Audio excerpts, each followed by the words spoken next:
నన్ను ఇంకా సజీవుల లెక్కలో ఉంచిన దేవాది దేవులకు, నాకు ఈ అవకాశం కల్పించిన ఆత్మీయ తల్లిదండ్రులకు, అలాగే సంఘం అందరికీ వందనాలు. మత్తయి సువార్త 19వ అధ్యాయం 29-30 వచనాలు చదువుకుందాం ఒకసారి.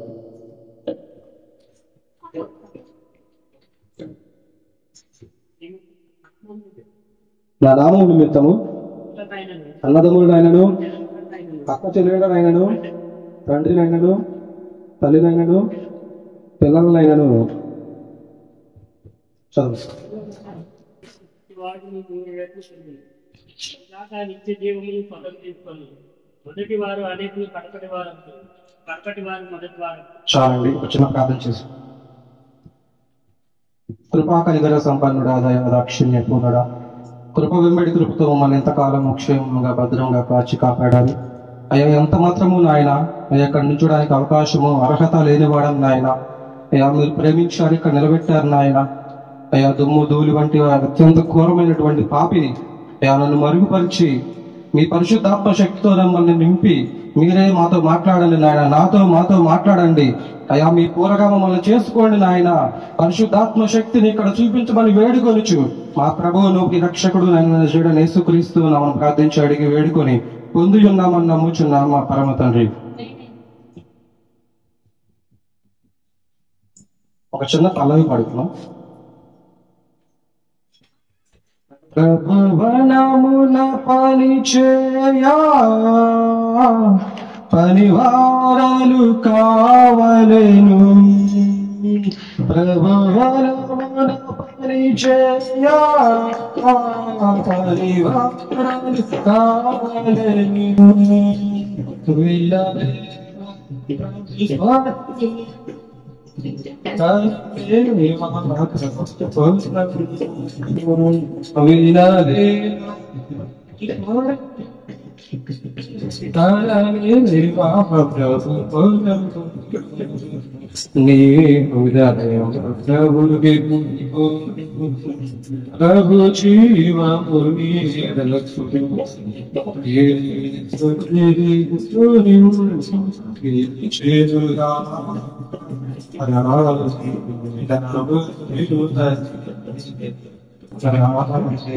ప్రభు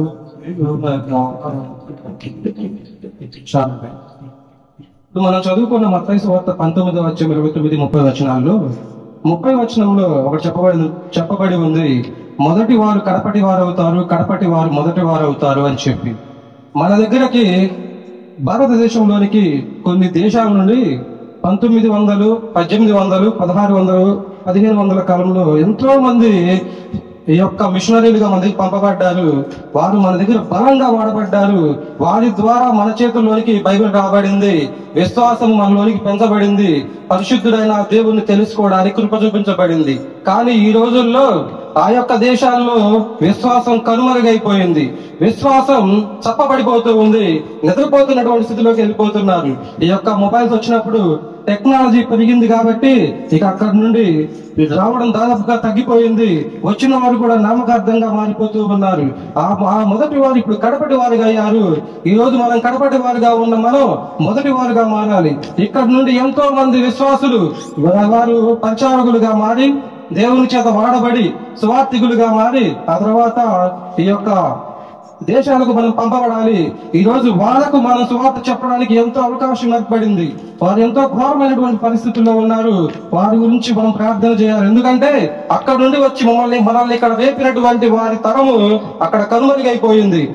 అలాంటి వారు ఎంతో గొప్పగా ప్రార్థన చేస్తూ ఉండేవారు, దేవునికి దగ్గరగా ఉంటూ ఎంతో బలంగా వాడబడుతూ ఉండేవాళ్ళు. కానీ ఈ రోజు అది కనుమరుగైపోయింది. డబ్బు పెరగడం వల్ల, అలాగే టెక్నాలజీ పెరగడం వల్ల విశృంఖలత్వం ఎక్కువైపోయింది, ఎక్కువగా ఎంజాయ్ చేసే మెంటాలిటీ పెరిగిపోయింది. కాబట్టి దేవునితో సహవాసం తగ్గిపోయింది. కాబట్టి ఇప్పటి నుండి మనం దేవుని కోసం బలంగా వాడబడాలి. ఈ తరములో మనము కూడా మిషనరీలుగా లేపబడాలి. ఇక్కడ ఉన్న ప్రతి ఒక్కరికి ఆ బాధ్యత ఉంది అని ఆ దేవాది దేవుడు ఈ రోజు అందరికీ తెలియజేస్తున్నాడు. ఒక విషయం, హల్లెలూయా, ఈ రోజు ఒక్క విషయం మిమ్మల్ని అడుగుతున్నా, మీలో బాప్తిస్మం పొందిన వారు ఎవరున్నారు? చేయెత్తగలరా? దేవునికే మహిమ. ఇలాంటి సంఘాలు ఈ రోజు కావాలి. ఎందుకంటే ఎన్నో సంఘాల్లో బాప్తిస్మం తీసుకున్న వారు చాలా తక్కువ మంది ఉన్నారు, తీసుకోవడానికి సిద్ధపడుతున్న వారు ఇంకా తక్కువగా ఉన్నారు, తీసుకొని వారు చాలా ఎక్కువ మందిగా ఉన్నారు. దేవుడు అందరినీ ప్రేమిస్తున్నాడు. ఎందుకు అందరూ బాప్తిస్మం తీసుకోలేకపోతున్నారు? ఎందుకు అందరూ బాప్తిస్మం రాలేకపోతున్నారు? ఎందుకు ఇంకా సిద్ధపడుతూనే ఉన్నారు? దాని గురించి ఆలోచించినటువంటి స్థితిలో ఉన్నారు. దేవుడు మనల్ని ఎంతో ప్రేమిస్తున్నాడు, ఎంతో జాగ్రత్తగా మనల్ని గమనిస్తున్నాడు, మనల్ని పోషిస్తున్నాడు, మనల్ని ఎంతో గొప్పగా ఎటువంటి ప్రమాదాలు అపాయాలు కలగకుండా కాపాడుతూ ఉన్నాడంటే మనం ఆయనకి ఎంత దగ్గరగా ఉండాలి, మనం ఆయన ఎంత ప్రేమించాలి. ఆయన మనసు మనకు చూపించి వెళ్ళారు. 33 సంవత్సరాల్లో 3 సంవత్సరాలు ఆయన ఎంతో బలమైనటువంటి సేవ జరిగించారు. మానవ మాతృడుగా రక్త మాంసాలు కలిగేటువంటి వాడిగా ఎంతో మనకు మాదిరిగా చూపించారు. ఒక మనిషి చేయలేడు అని చెప్పడానికి అవకాశం లేకుండా కన్నీటితో, ఉపవాసాలతో, యాచనలతో ఎంతో గొప్పగా మనకు మాదిరిని చూపించారు కదా. మనం కూడా కనీసం ప్రయత్నిద్దాం, ఆ యొక్క స్థితిలోనికి వెళ్ళడానికి పాటుపడదాం. ఈరోజు నేను తీసుకున్నటువంటి మిషనరీ జోనాథన్ ఎడ్వర్డ్స్ గారు, వీరు అమెరికాలో జన్మించారు. 1703 సంవత్సరంలో అక్టోబర్ 5వ తారీఖున పుట్టారు. వీరి ద్వారా అమెరికా మొత్తం చల్లాడిపోయినటువంటి ఆ యొక్క స్థితి నుండి నిద్ర మేల్కొన్నటువంటి స్థితిలోనికి ఈయన జరిగించారు. ఎంతో గొప్పగా ఆయన ఉజ్జీవాన్ని రేపారు. ఆయన ఉన్న కాలంలో ఆ యొక్క అమెరికా దేశం అంతా ఆయన ఎంతో అసహించుకుంది, ఆయన ఎంతో వ్యతిరేకించింది. ఎందుకంటే ఆయన వారి కళ్ళల్లో నలుసులా తయారయ్యాడు. వారికి ఉజ్జీవాన్ని రేపుతుంటే, వాళ్ళు నిద్రపోయే స్థితిలో ఉన్న వారిని లేపుతుంటే ఎంత మాత్రం వారికి ఇష్టం ఉండదు కదా. వారు ఎంత మాత్రం పొడుకోవడానికి, నమ్మకార్థంగా బతకడానికి ఎవరైనా ఇష్టపడుతూ ఉంటారు కదా. అలా ఉజ్జీవాన్ని చెప్పే ఎంతో మంది మిషనరీలు ఆ రోజు వాళ్ళు ఎంతో మంది దాని ద్వారా వాళ్ళు బాధింపబడ్డారు. కానీ ఈ రోజు వారు కనుమరుగు చేయబడలేదు. దేవుడు వారిని మన జ్ఞాపకం చేసుకోవడానికి మన ముందుకు తీసుకొని వచ్చారు. ఈయన 1703 సంవత్సరంలో అక్టోబర్ 5వ తారీఖున జన్మించారు. ఈయన అమెరికా రాష్ట్రంలో జన్మించారు, అమెరికా దేశంలో. ఈయన 13వ ఏట వరకు స్కూల్లో ఉండి ఆయన అద్భుతమైనటువంటి స్కూల్ ప్రావీణ్యతను బట్టి 13వ సంవత్సరంలో ఆయన యూనివర్సిటీకి వెళ్ళడానికి ఆ యొక్క స్కూల్ యాజమాన్యం ఆయనకి ముందుకు పంపించబడింది. 13వ సంవత్సరంలో యూనివర్సిటీలో జాయిన్ అయ్యారు. 18వ సంవత్సరంలోనే యూనివర్సిటీ ముగించుకున్నారు. ఆ యొక్క చదువుని కంప్లీట్ చేసుకున్నారు. కంప్లీట్ చేసుకున్నాక ఈయనకు చిన్నప్పటి నుండే దేవుని భారాన్ని వాళ్ళ తల్లిదండ్రులు పెట్టారు. ఆ పెట్టడం వల్ల ఆయన ఎంతో గొప్పగా దేవుని కోసం ఉండాలని ఆశపడ్డాడు. అలా ఆశపడడం వల్ల ఆయన గొప్పగా ఉండడానికి జరిగిందనమాట. 18వ సంవత్సరం తర్వాత ఆయన తాతగారు సాల్మన్ స్టూడర్ట్ గారు, ఆయన ఒక సంఘానికి కాపరిగా ఉన్నారు. ఆయన కింద సేవకుడిగా ఈయన పంపించబడ్డారు. ఆయన ఎంతో గొప్పగా ఆయన కింద ఉంటూ ఆయన సహకారిగా ఉంటూ బలముగా వాడబడుతూ ఉన్నప్పుడు 20 ఏళ్ళు వచ్చాయి. 20 ఏళ్ళు వచ్చినప్పుడు అభిషేకింపబడ్డారు. ఈయన కూడా ఒక పాస్టర్గా తర్ఫీదు తీసుకుంటూ ఉన్నారు. 22 ఏళ్లకు వాళ్ళ తాతగారు మరణించారు. మరణించిన తర్వాత ఆ యొక్క పెద్ద సంఘమును ఈయన భుజాల మీద తీసుకోవడానికి అవకాశం వచ్చింది. ఈయన ఎంత మాత్రం భయపడకుండా దేవుని దగ్గర ఆ యొక్క తీసుకొని, అయ్యా నాకు ఇంత పెద్ద సంఘాన్ని ఇచ్చారు, నేను వీళ్ళని ఎలా చేయాలి, నాకు ఏం తెలియదు, వీళ్ళకు ఉన్నంత అనుభవం కూడా నాకు లేదే అని ఎంతో ఆశ్చర్యపోతూ ఉండేవాడు, భయపడుతూ ఉండేవాడు. దేవుడు ఒక మాట వారికి తెలియజేశారు, నా కృప నీకు చాలు, నా కృప నీకు చాలు, నువ్వు ముందుకు వెళ్ళు అన్నప్పుడు ఆయన ఎంతో బలముగా ప్రార్థన చేసుకుంటూ ముందుకు వెళ్ళిపోతూ ఉన్నారు. కానీ ఆయన ముందుకు వెళ్తూ ఉన్నప్పుడు వాళ్ళలో నామకార్థత ఎక్కువ కనిపించింది. వారిని చూసినప్పుడు ఆయన ఎంతో బాధపడుతూ ఉండేవాడు. చర్చికి వచ్చినప్పుడు పరిశుద్ధుల కంటే పరిశుద్ధులుగా కనిపిస్తూ ఉండేవాళ్ళు, కానీ ఇంటికి వెళ్ళాక చాలా ఘోరమైనటువంటి పరిస్థితుల్లో జనాలు ఉండడం చూసి ఆయన చాలా బాధపడ్డాడు. ఎందుకు ఇలా జరుగుతుంది, ఎందుకు నామకార్థతగా ఉన్నారు, ఎందుకు తడిగా వెచ్చగా ఉండకుండా నమ్మకస్తుగా ఉన్నారని దేవుడి దగ్గర ఎంతో అడుగుతున్నప్పుడు ఆయన ఏం మాట్లాడలేదు, కానీ ఆ ముందుకు వెళ్ళని ప్రయత్నం చేశారనమాట. అప్పుడు ఒకరోజు ఇలాగే జనాలంతా కలిసి ఆ కాలంలో ఎలా ఉండేదంటే ప్రతి ఆదివారం కాకుండా నెలలో ఒక రోజు బలలోనికి వెళ్ళడానికి అవకాశం ఉండేది. ఈ 3 వారాలు జనాలు వచ్చేవారు కాదు, కానీ ఆ బలలో చేయడానికి 4వ వారం అంటే మొదటి వారం జనాలు తండోపతండాలుగా వచ్చేవారు. వారిని చూసి చాలా బాధపడేవారు. అలా చూస్తూ ఒకరోజు అన్నారు, ఇలాగే ప్రకటించారనమాట, ఈ రోజు మీరు బలలో చేయవేయాలి అనుకున్న వాళ్ళు, మీరు పాపం ఉన్న వాళ్ళు అక్కడ ఆగిపోండి, మీరు గనక వచ్చి ఇక్కడికి వస్తే నేనే ఇక్కడ చెప్పేస్తాను, మీరు తీసుకోవడానికి ఎంత మాత్రం అవకాశం లేదు. నేను మీకు ఇవ్వను, ఇప్పుడే మిమ్మల్ని అవమానపరుస్తాను అని గట్టిగా ఆయన చెప్పాడు. చెప్పినప్పుడు దాదాపు సగం మంది ఆగిపోయారు బల తీసుకోవాల్సినటువంటి వారు. వారి తర్వాత ఈయన మీద ఎంతో ఘోరంగా బాధపడి పై వారికి చెప్పి ఈయన ఎంత మాత్రం ఇక్కడ ఉండడానికి అవకాశం లేదు అని చెప్పి ఈయన్ని ఏ కేటగిరీ నుండి ఈయన ఏ కేటగిరీ అంటే 5,000 కంటే ఎక్కువ మంది ఉన్న సంఘంలో ఉన్న వాళ్ళని ఆ కాలంలో ఏ కేటగిరీలో ఉంచేవారు. తర్వాత మార్చాలన్న ఏ కేటగిరీలో తీసుకెళ్లి పడేసేవారు. కానీ ఈయన తీసుకెళ్లి సి కేటగిరీ అనగా కొండలకు దగ్గరగా ఊరికి దూరంగా ఉన్నటువంటి చిన్న సంఘంలోనికి తీసుకువెళ్ళి ఆయన అక్కడ పెట్టారు. దాంట్లో కనీసం 10 నుండి 100 మంది కూడా ఉండరు. అలా అటువంటి జనాల దగ్గర తీసుకొచ్చి ఆయన పడేశారు. ఆయన అక్కడ కూడా ఇంత రోషంగా పనిచేస్తూ ఉన్నారు. ఎంతో బలంగా ఎంతో మందిని ఆకర్షిస్తూ ఉన్నారు. అక్కడ కూడా ఎంతో మంది బాప్తిస్మాలు ఇచ్చారు. కానీ ఆ తర్వాత పక్కనే ఉన్న అడవుల్లోకి ఈయన వెళ్ళడం ప్రారంభించాడు. అడవుల్లోకి వెళ్ళినప్పుడు అక్కడ ఒక వ్యక్తిని చూశాడు. ఆయన చూసి అసలు ఆయన ఆశ్చర్యపోయారు అనమాట. అద్భుతమైనటువంటి సేవ చేస్తున్నారు అడవుల్లో. ఆయన పేరు డేవిడ్ బ్రైనార్డ్ గారు. ఆయన ఎంత గొప్పగా చేస్తున్నారంటే ఆయన చూసి ఈయన కూడా అంత గొప్పగా నేను వాడబడాలి అని ఎంతో ఆశ్చర్యపోతూ ఉండేవాళ్ళు. ఆయనలా బ్రతకాలి, ఆయనలాగా నేను ఉండాలి అని ఎంతో ముందుకు వెళ్తూ ఉన్నప్పుడు ఈయన ఇక్కడ కూడా ఎంతో మందిని మారుస్తున్నారు. అలాగే ఎంతో కఠినంగా ఉంటున్నారని ఇక్కడ నుండి కూడా అంటే సి క్లాస్ నుండి కూడా పైకి ఏ క్లాస్ వాళ్ళకి చెప్పారు.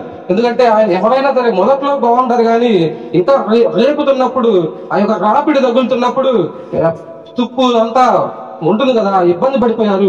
వాళ్ళు చేయడం వల్ల ఇది ఎక్కడ కూడా పనికిరాడని చెప్పి థియాలజీ కాలేజీలోకి పంపించారు. అక్కడ చెప్పడానికి ఏముంటది కదా అని చెప్పి థియాలజీ కాలేజీలో హెడ్ గా వేశారు. హెడ్ అంటే ఉన్న ప్రతి ఒక్కరిని పరిశీలించాలి తప్ప చెప్పడానికి అవకాశం లేదు.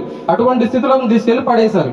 తీసుకెళ్ళి అక్కడ పడేస్తే ఆయన అక్కడ కూడా ఖాళీగా లేడు. ఎంతో మంది యవ్వనస్తులు, అక్కడ యవ్వనస్తులు ఎక్కువ వస్తారు థియాలజీ క్లాస్ అంటే.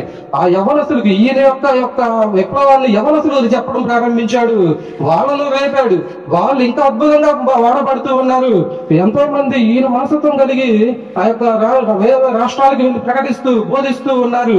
వారిని చూసి మళ్ళీ వీళ్ళు ఏమి చేయలేకపోయారు. ఇంకెక్కడికి నేస్తాం, ఇవి ఏం చేయగలం అని చెప్పి అనుకొని వాళ్ళు ఏమి చేయలేకపోయారు. కానీ ఈయన మాత్రం పక్కనే ఉన్న అడవుల్లోకి వెళ్తూ ఎంతో మందిని రక్షిస్తూ ఎంతో మందికి మళ్ళీ సువార్తలను నడిపించి సంఘాల్లోనికి తీసుకొని వస్తూ ఇలా ముందుకు సాగుతూ ఉన్నారు. ఇలా ముందుకు సాగుతూ ఉన్న సమయంలో అమెరికా దేశంలో 2 గొప్ప చరిత్రలు జరిగినాయి. అందులో ద గ్రేట్ అవేకనింగ్ అని 2 కారణాలు ఉన్నాయి. అవి ఇప్పటికీ సువర్ణాక్షరాలతో రాయబడి ఉంటాయి. అందులో మొట్టమొదటి అవేకనింగ్ లో 1375 నుండి 1735 నుండి 1743 దాకా జోనాథన్ ఎడ్వర్డ్స్ గారు అలాగే జార్జ్ విక్ఫీల్డ్ గారు వీళ్ళిద్దరు సమాన వయస్కులు అద్భుతంగా వాడబడ్డారు. నిద్రపోతున్నటువంటి అమెరికా దేశాన్ని మేల్కొల్పినటువంటి వారు, ఉద్యోగం కోల్పోయి ఆత్మ తగ్గిపోయి అసలు ఎంత మాత్రం నామకార్థంగా బ్రతుకుతూ ఉన్నటువంటి ఆ అమెరికా యొక్క రూపం మార్చివేశారు. ఎంతో గొప్పగా వాడబడ్డానికి ఆయన ఉపయోగపడ్డారు. ఆ తర్వాత 2వ గ్రేట్ అవేకనింగ్ ఎప్పుడు జరిగిందంటే 1795 నుండి 1830 దాకా. ఈ యొక్క కాలంలో నతానియల్ టేలర్ గారు, చార్లెస్ ఫిన్నీ గారు ఈ ఇద్దరు అద్భుతంగా వాడబడుతూ ఉన్నారు. వీరు మరణించిన తర్వాత వీరిద్దరిని దేవుడు లేపుకున్నాడు. అద్భుతమైనటువంటి యొక్క అవేకనింగ్ అంటే నిద్రపోతున్న వాళ్ళని తట్టి లేపడం అన్నమాట. అటువంటి కార్యక్రమాన్ని అక్కడ జరిగించారు. ఈయన యొక్క ప్రసంగాల్లో 5 విషయాలు ఎక్కువగా గొప్పగా చెప్పబడుతూ ఉండేవాళ్ళు. అందులో మొదటిది మనిషి యొక్క పాపం, 2వది దేవుని యొక్క తీర్పు, 3వది దేవుని యొక్క సర్వశక్తిమత్వం, 4వది పశ్చాత్తాపం, 5వది నీ నిరీక్షణ ద్వారా తప్ప అంటే నీ విశ్వాసం ద్వారా తప్ప నీ క్రియల ద్వారా నువ్వు పరలోకాన్ని స్వతంత్రించుకోలేవు అని బలంగా చెబుతూ ఉండేవారు. ఈయన ప్రసంగాలు విని ఎంతో మంది దేవుని కోసం బలపడాలనుకున్న వాళ్ళు బలపడేవాళ్ళు, దేవుడు అంటే నమ్మకర్థంగా ఉన్న వాళ్ళు పారిపోయేవాళ్ళు. ఈయన ఎక్కువగా చెప్పేవాళ్ళు sinners in the hands of the angry God అంటే పాపము చేసేవారు దేవుని యొక్క చేతిలో పడితే ఎలా ఉంటుందో గమనించుకోండి అని ఎంతో బలంగా చెప్తూ ఉండేవారు. పాపము చేసేవారు పారిపోవడానికి ఎంతో గొప్పగా, పాపము నుండి విడిపించబడ్డానికి రక్షింపబడ్డానికి ఎంత బలంగా వాడబడాలో అంత బలముగా వాడబడుతూ ఉండేవారు. అలాగే ముందుకు వెళ్తూ ఉన్న సమయంలో ఈ అడవుల్లోనికి వెళ్ళినప్పుడు ఆ యొక్క డేవిడ్ బ్రైనార్డ్ గారు బలంగా వాడబడుతున్నారని మనం చెప్పాం కదా. ఆ డేవిడ్ బ్రైనార్డ్ గారికి టీబీ సోకింది. టీబీ సోకి అయినా అక్కడ అంత బలంగా సేవ చేస్తూనే ఉన్నారు. ఈయన వెళ్ళి, అయ్యా ఎంత గొప్ప సేవకుడవయ్యా, నువ్వు ఎంత బలంగా వాడబడ్డావయ్యా, ఇంత పెద్దవారైనా కానీ మిమ్మల్ని చూసి మేము ఎంతో నేర్చుకోవాలి అని చెప్పి ఆయన తీసుకొని, ఇంకా చాలు మీ యొక్క సువార్తను మేము చేస్తామని చెప్పి ఆయన అక్కడి నుండి తీసుకొని వచ్చి ఇంటికాడ ఆయన ఇంట్లో పెట్టుకొని 19 నెలలు ఆయన ఎంతో పోషించారండి. 19 నెలలు ఆయనకి సేవ చేశారండి. 19 నెలల పాటు టీబీ అంటే గాలిలో కూడా సోకిద్ది అనమాట. ఎదుట ఉన్న వ్యక్తికి అది సోకిపోయింది. అంత భయంకరంగా ఆ రోజుల్లో ఉండే. ఈ రోజుల్లో కూడా టీబీ అంటే ఎంతో ఘోరమైనటువంటి జబ్బు. అయినా సరే ఆయన మొత్తం తగ్గిపోకుండా ఆ యొక్క విశ్వాసులు, ఆ యొక్క గొప్ప గొప్ప నాయకులను ఎంతో మాదిరిగా తీసుకొని వారి యొక్క త్యాగాన్ని తీసుకొని ఆయన ఇంటికి తీసుకొని వచ్చి 19 నెలల పాటు ఈయన బయటకు ఉన్నప్పుడు ఈయన కుమార్తె ఆయనకి సేవ చేస్తూ ఉండేవారు. ఈయన చనిపోయిన తర్వాత, అనగా డేవిడ్ బ్రెయినర్డ్ గారు చనిపోయిన తర్వాత 3 నెలలకే ఆ టీబీ వ్యాధి సోకి వాళ్ళ కుమార్తె కూడా చనిపోయిందండి. వాళ్ళ కుమార్తె కూడా చనిపోయి పరలోకానికి చేర్చబడి ఉంటుంది ఖచ్చితంగా. ఎందుకంటే ఆయనకి అంత గొప్పగా సేవ చేయబడింది. అలాంటి మనస్తత్వం కలిగినటువంటి వారు ఆ రోజుల్లో మిషనరీలుగా ఉన్నవారు. ఎంత గొప్పగా వాడబడ్డారంటే మన కోసం.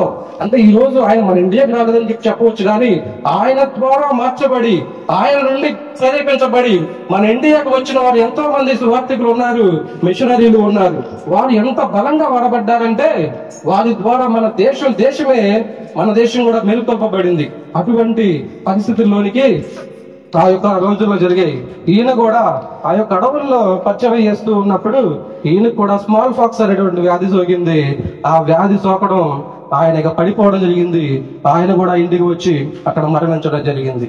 దేవుని కోసం బ్రతకాలనుకున్న వారు, అనగా సువార్థికులు కాదు, మిషనరీలు ఎంతో గొప్పగా వాడబడ్డారండి. మనం కూడా అటువంటి స్థితిలోనికి వెళ్ళాలని దేవుడు ఎంతో కోరుకుంటున్నాడు. సువార్థికులు, మిషనరీలు, విశ్వాసులు వీళ్ళందరూ దేవుని చేతి కింద ఉన్నవారు. మనం అందరం ఆయనకి దగ్గరగా వాడబడితే, ఆయన మన దగ్గరగా ఉంటే, అనగా సంఘానికి, సంఘ కాపరికి ఏకాంతములు, ప్రార్థనలు మనం ఉంటే ఆయన మనల్ని గమనిస్తూ ఉంటాడు. ఏదో ఒక సమయంలో మనల్ని రేపుతాడు. ఆయన కోసం వాడబడ్డానికి ఎంతో సిద్ధంగా ఉన్నాడు. మనం కూడా ప్రార్థనల్లో ఎంతో గొప్పగా ఉందాం. ఉద్యోగంలో ఉత్సాహం, విశ్వాసంలో బలంగా తయారవుదాం. దేవుని కోసం పోరాడగలిగి యోధులుగా మారుదాం.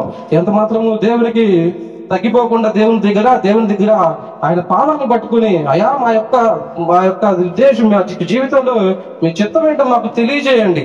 ఇక్కడ ఉన్న ఎంతమంది దేవుడు ఖచ్చితంగా వాడుకోవాలనుకుంటున్నాడు, కానీ ఇంకా రావట్లేదేమో. దయచేసి ఈ రోజు మీతో దేవుడు సూటిగా మాట్లాడుతున్నాడు. ఒక్కసారి దేవునికి అందుబాటులో ఉండి చూడండి, ఆయన మిమ్మల్ని వాడుకుంటాడు. నేను పనికి వస్తానని మీరు అనుకోవచ్చు. మిమ్మల్ని శుద్ధ సువర్ణంగా మార్చగలిగినటువంటి పరిశుద్ధుడు ఆయన. ఆయన చేయగలిగితే మట్టి కూడా మాణిక్యమైపోతుందండి. మట్టి నుండి మనిషిని చేసినటువంటి దేవుడు ఆ మనిషిని మాణిక్యంగా మార్చగలడు. ఆయన ఆ యొక్క బంగారు వీధుల్లో తిప్పగలడు. అటువంటి దేవుడు మన దేవుడు. కాబట్టి ఎంత మాత్రము మనం దేవునికి వ్యతిరేకంగా ఉండక దేవునికి దగ్గరగా ఉందాం. ఇటువంటి ఎంతో గొప్ప గొప్ప వారిని మనం తెలుసుకొని వారిలా ఉండడానికి కనీసం ప్రయత్నిద్దాం. దేవునికి మహిమ కలుగును గాక. ఆమేన్. దేవునికి మహిమ కలుగును గాక. ఇచ్చిన సమయంలో చక్కగా